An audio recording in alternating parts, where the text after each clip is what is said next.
Hi folks, my name is John, spelled Jon in Spokane, Washington, and I decided to take you through a quick, maybe not so quick video again on how the rotating headlights of the 1966 and 1967 Dodge Chargers work, and especially how the relays work.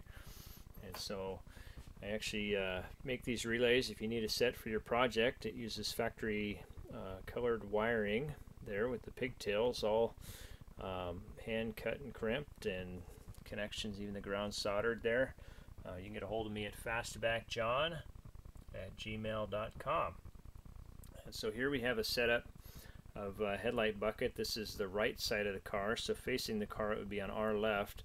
And these headlight buckets look similar right and left, but you can tell which is which. Just look for the drain hole. So the drain hole is always going to be on the bottom on the side facing you. Here we have the headlight motor. We have 3 wires, so the 2 parallel wires are the power wires. One will turn the headlight open, one will open the headlight, and one will close the headlight. And the 3rd wire that's perpendicular there is the ground.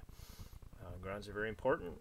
Here we have the strap which holds onto this donut looking thing, and this is very important that these 3 pieces do not move, that they're attached to the car. And so these are held in I think with 1/4-20 bolts. I had to put a helicoil in one of my cars to hold this strap down because the bolt going through there had loosened up. I think why they used bolts was so that you could loosen this up if your motor quit working, and you could rotate it over by hand, and then you could tighten it back up. But a lot of times these things are way too loose and the headlight system's trying to work, and this will start moving on you if it's not tight, and you'll know that that's happened because your wiring will be all twisted up. So you want this and the piece behind it and the motor to be tight and not moving. This shaft here, which is a 1/4 inch held in with a 1/4 inch roll pin to connect, that does move. So that piece, it's kind of hard to see, but it does move, and that will move the bucket itself. So that's kind of what we got going on here. And we'll take a look at the headlight system with the new relays. 3 new relays. So we got the closed relay, the control relay, and the open relay, and these are all held up behind the glove box. And there's kind of an idea of what one of the original relays looks like. So we'll turn on our DC power supply. We don't have any current draw, about 12.5 volts DC representing the battery. It comes over here to a test board, and the test board is meant to simulate the limit switches and the open and closed side of a headlight motor, just to test the operation of the relays before they're ever used in a vehicle. So right now we have the headlight switch is off, and the headlight's in a closed position. We can go ahead and use our thumb to simulate this part. I guess I didn't talk about, but it triggers the limit switches. So this will push on the limit switch. When the headlight's closing, it'll push on the closed limit switches, and then when it's opening, it rotates up and pushes on the top limit switches that tell the headlight motor to stop opening. So stop opening and stop closing. That's kind of what we have set up over here. So we're going to go ahead and turn the headlights on. They're in the off position, and right now, just kind of like our example, we're resting on the bottom limit switches. So the bottom limit switches are open, and since we're not resting on the top limit switches, they're closed. So they're able to find the ground up there on the top. The circuit's completed on the top. So we're going to go ahead and turn it on, and right away it's telling the system is telling our open side of the headlight motors to start working. So the headlight's going to start rotating open, and the first thing it does when it rotates open, it comes off of the bottom limit switch, and it rotate, and it hits the top limit switch, and there we go. And it tells the motor to stop working in the open position as long as it's touching those open limit switches. If your system's not tight and it's bouncing around on that top limit switch, you're going to see, your headlamps not locked message come on there. So You want a nice tight system that'll make it so it sits on that top set of limit switches on both sides. And so right now we're driving down the road, our headlights are open, headlights are on. Interesting fact is that you can see we have a 0.13 amp draw on the system, so the lights aren't working, nothing's rotating, but the center control relay is energized to make sure that the closing relay is not activated while the headlights are open. So this one is active right now at 0.13 amps. I don't know what the draw would be on the older style relay, but just for what it's worth, I thought that was an interesting thing.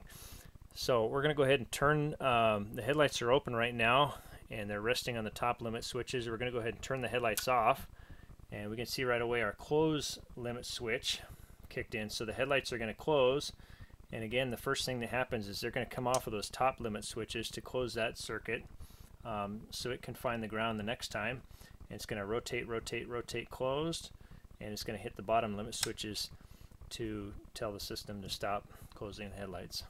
So we're back to our starting state, and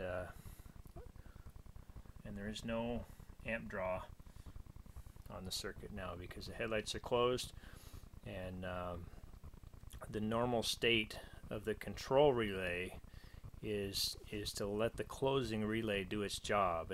So that's the only time this needs to be activated. This control relay is when the headlights are open.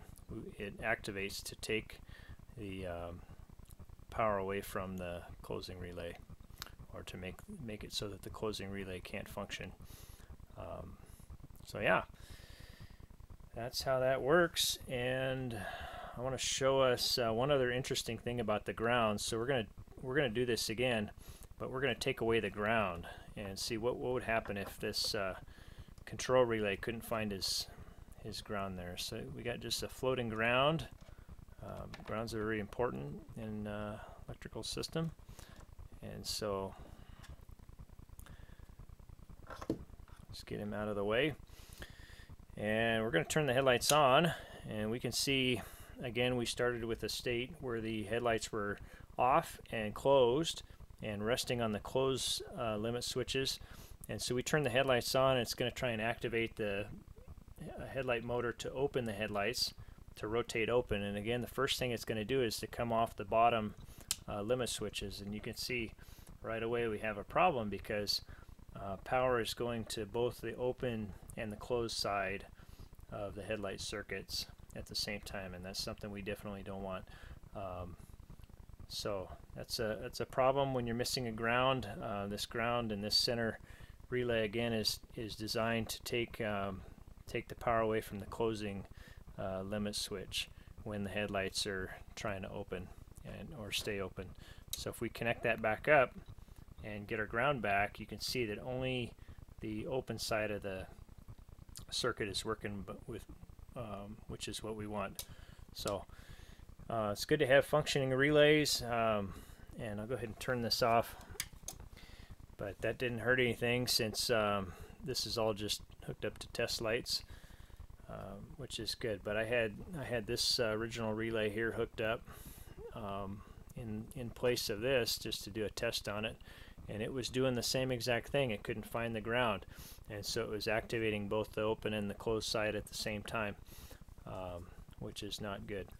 And this one is another control relay, and it was doing something different. It couldn't find how to get power through just to activate the closing headlight relay.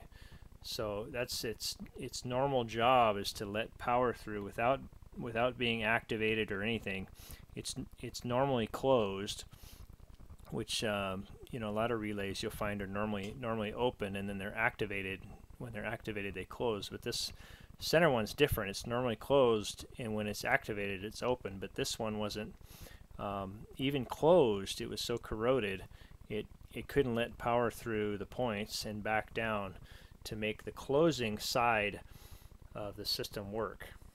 So if you ever see that in your car, you know, that might be an indication of the center control relay not working either.